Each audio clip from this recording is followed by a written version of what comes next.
Guys, good morning. Happy Tuesday. It's March 2nd. It's our Tips and Tools Tuesday, whatever you want to call it. Let's start off with our daily pledge. Today is a new day. I am ready to be the best me I can be. I will listen so I can learn. I will try hard so my brain can grow. I will not give up. I can learn anything I put my mind to. So again, today is a new day. It's going to be a beautiful day. It's an opportunity for you to work on yourself, your goals, moving, getting motivated, whatever it is on your to-do list. Today's the day to start doing that. Let's start off with a little check-in. How are you feeling on a scale of 1 to 10? Like I said, I hope that even on the days that we don't meet, you are checking in and you are making sure that you're doing okay. And if you're not doing okay, get out your toolbox, get out your tool bag, and start working on the things that you need to do to help yourself feel better. And we're going to put some more things in your toolbox today. I have some good worksheets.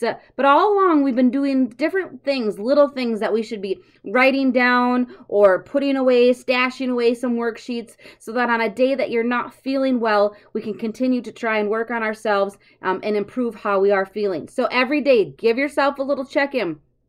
I think I've said this before, but sometimes it's kind of nice if you keep track of it like on the calendar or in your journal, so you can kind of start to monitor if there's any sort of cycles that start to happen or if you have better days of the week than others. And it's just something to be mindful of. It's just kind of important to be like, okay, it's Monday. Maybe I usually struggle on a Monday. What do I need to do? What do I need to put in place so that I can continue to feel better or work on those days, work harder those days to feel my best? So keep checking in.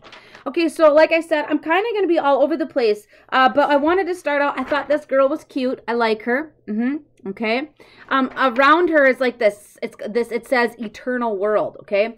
It says so that's in here. Your internal world, right? Your external world only predicts 10% of your happiness. Okay. Your external world only predicts 10% of your happiness, but 90% of your happiness lives inside how your brain processes the world. Isn't that true? So I like this girl. I like her a lot. So we may say that a lot of outside influences affect how we feel. And although that may be true, at the end of the day, the fact of the matter is we have control of what exactly is going to affect us. We have control of our brain, how we're going to think, how we're going to feel, how we're going to cope, what we're going to do about that. Okay. And so if there are things in our outside world that are affecting this, how are we going to allow that to control us? This happens on a daily basis. Our stressors, things that people around us, certain situations, they may have a huge impact on us, but we have the power to allow that to control us or not. So the exterior world only has 10% of the control of you. 90% of that is your brain, what you do with that, how you process it, and how you're going to change it. So I liked this girl. I thought she just was a good mindful thing that although there are lots of things going on around us, we are in control. Remember your circle of control. The things that are on the outside of us versus what we have control on the inside. That's our thoughts, our feelings, our actions, our behaviors, and so on. So remember that. A lot of times when we're thinking about mental health or we're thinking about improving us and we're working on maybe your goal is to lose weight and you want to be less anxious or less depressed, or maybe you want to be busier throughout the day. When most people have a goal of changing themselves, we can't necessarily answer the question why. And if we can't answer the question why, we're not necessarily sure what's driving us. It's going to be a lot more difficult to follow through with that goal because we don't know exactly like what the end point is. We don't know what that means on the other side. And so I thought this was a really great worksheet. It's a snap of a hand. This is our writing space, okay? It says, make believe that with the snap of the fingers you could change yourself. How or what would you become? And what would be different? If you could snap your finger and you could be different, what would that look like? So many of us wish our time away. We wish ourselves away. We wish our life away because we're wishing for something else. We're wishing to be this person, or we're wishing to feel better, or we're wishing to be skinnier, whatever it may be. However, if you had the snap of a finger, what would be different? Why would it be different? Would that make you happier? How or what would you become? So I love this worksheet because it makes us think. It makes you stop and take a step back and assess the situation. If you're not happy with the way things are and you're wishing a certain thing and you snapped your finger, what would be different? If you woke up tomorrow and things would be different, what would that look like? Why do you want that? And if you don't have that, what's holding you back from that? That's kind of another question, another step in this whole process is if you don't have the things that you're wishing for or you're not feeling the way that you want, what's holding you back from that?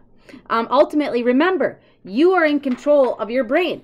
The outside influences, they're good excuses, but we are in control. And so if there are things around you that are preventing you from becoming or being who you want to be, it seems to me like we need to make some changes. And so if we snapped our finger, what would that look like? What is going to be different? How are you going to feel? Who are you going to become? That's a pretty big, that's a deep thinking. That might require some journaling. That might require some pieces of paper to write out. Like if you snapped your finger, what would be different? And if you don't have that now, you don't need a genie in a bottle. You just need to make some changes in your life. Do you need new supports? Do you need new coping skills? Do you need new surroundings? What about your life can you change to really start focusing on the things that you want or the ways that you want to feel, right? So this one I like too. Sitting in your chair. What do you think about when you're sitting in your chair?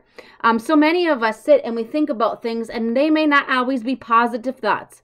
But write down the power of writing down and seeing things is extremely impactful. That's why I print off a lot of these things. If you can write down all of the things that you're thinking about, we can process them. Maybe we can start to think about like, why are we thinking that way? Or maybe we can do some fact checking. If you're thinking negatively, let's fact check. Is that true? Should we be thinking all of these thoughts? Maybe it's a good indicator for you that maybe we need to figure out, ways that we can make our day better. Who we need to put in our life for supports. What do you need to do to change some of this thinking that you do to make it better? And if you have lots of thoughts, how can we put them into action? What can we do about it? So I like it. It's just another resource for like, write down everything that you're thinking, then let's do something about it. Remember, go back to the snap of a finger. If you're thinking of all these thoughts and you snapped your finger, what would be different? What would be better? What would you become and how would you feel? So again, backing up now, if you're struggling today, I like this. This is a 24-hour mission, okay? So if you're struggling today, maybe you've wrote about your thoughts, you know that things are just not really necessarily good on the outside world. If you're just not feeling well today, your mission for today is focus on the next 24 hours, okay? Just the next 24 hours. So from the start of today at 9:11 till tomorrow at 9:11 a.m., here's what you're going to do. You're going to focus on the next 24 hours. Make a to-do list for today, okay? But let's make that list not super long because it's unrealistic and it's going to be really hard to get it all done. It's going to be overwhelming. So make a to-do list. Add in self-care and don't be too hard on yourself, okay? So self-care should be like hygiene, showering, brushing your teeth, clean clothes, okay? And add a reminder on there that it gets better and everything will be okay. Write that at the bottom of your to-do list, okay? So for the next 24 hours, you're going to focus on your to-do list, a self-care item, and the fact that it's a reminder that it's going to get better and every day is different. Okay, what does this unicorn guy say? It says, this unicorn believes you can do anything that you put your mind to, even if it's hard, scary, and uncomfortable. Isn't he a cute little guy? I just like colorful worksheets. Maybe that's why I'm so drawn to printing them off. But for the next 24 hours, your mission is to make a to-do list, focus on that, and focus on your self-care. So it's kind of like putting up your circle and focusing on what's in your wheel of control. That's what you're going to do for the next 24 hours, okay? Focus on you and what you can do to make things better. Oh, which one should I do next? Spring cleaning. Okay, how many of us have spring fever? I do. I don't know about you, but this weather makes me just want to like open up the windows and get some fresh air in and start thinking about capris. So we're going to spring clean our mind, okay? I thought this was kind of cute. Number one, loosen the necktie.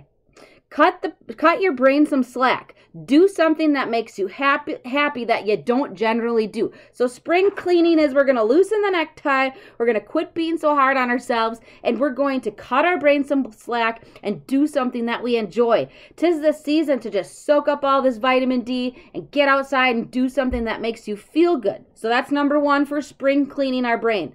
Number 2 for spring cleaning our brain is put the keys away. Declutter the space you're sitting in. Sort, declutter, organize your thoughts by writing it down and making lists. Get out your good old friend, the Post-it note.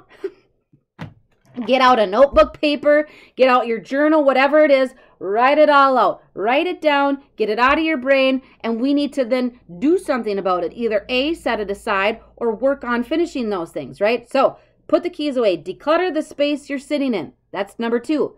So spring cleaning your mind, number 3 is wash up. I like that. Create habits out of things that you have to do repeatedly. When you follow routine and or make a habit of something, no additional thoughts are needed and your brain space is free. So if you keep yourself busy, you shouldn't be sitting there ruminating about negative thoughts. That's kind of what I gather out of that. We want to start new habits. We want to get back into a better routine. Get up, sit by the window, soak up some of the daylight. It starts to get out brighter out earlier. Now I know that's going to change a little bit when we have daylight savings time, but create new habits. When we keep ourselves busy, it doesn't allow our brain to wander into a place we shouldn't be going.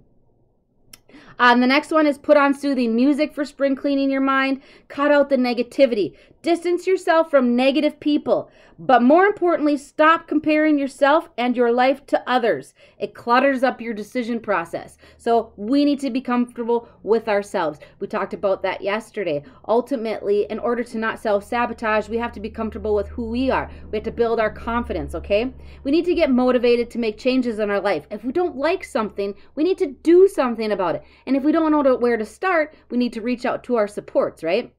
Last but not least, relax and enjoy the music.